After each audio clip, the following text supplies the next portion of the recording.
What's that sound? It's For Amusement Only, the EM and Bingo Pinball Podcast. Welcome back to For Amusement Only. This is Nick Baldridge.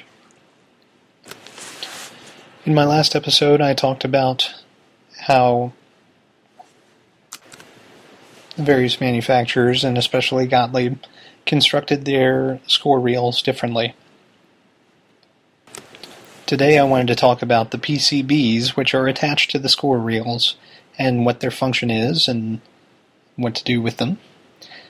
So, the PCBs are used by the game to determine which number you're actually on any given reel. They have different functions depending on which reel they're attached to. Some reels in games that have these PCBs may not have the PCBs on all of the reels, but only on some of them.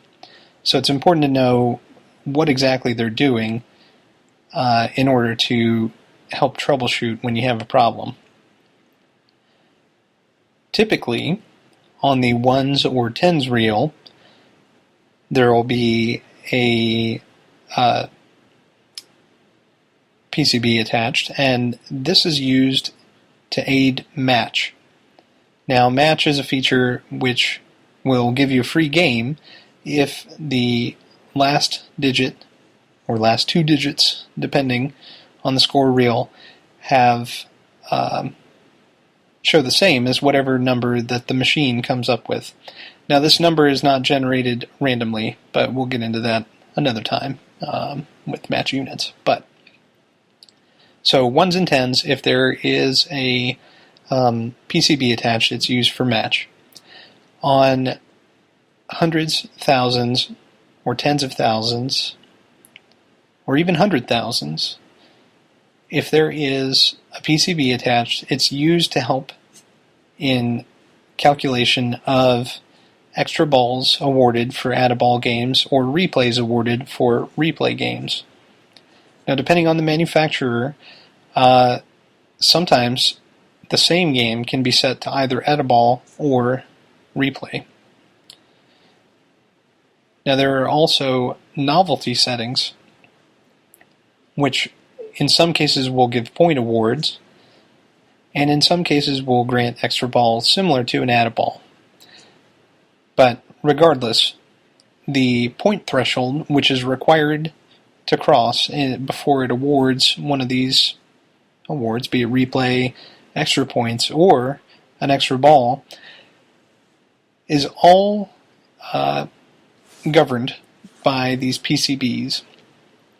The PCBs themselves are attached to the score reel mechanism, usually via a couple screws on the metal plate, which holds the rest of the score reel operation together. Once you disassemble the score reel, you'll see the PCB attached and what is needed in order to remove it. You'll also notice that there are many different wires which come off, and there should be 10 or 11, and this will tell you that there's one for each number, and possibly also a ground wire, depending on the era. Beyond that, there's nothing really more to say about those PCBs, other than it's important to make sure that they're clean. I'll get into cleaning in my next episode.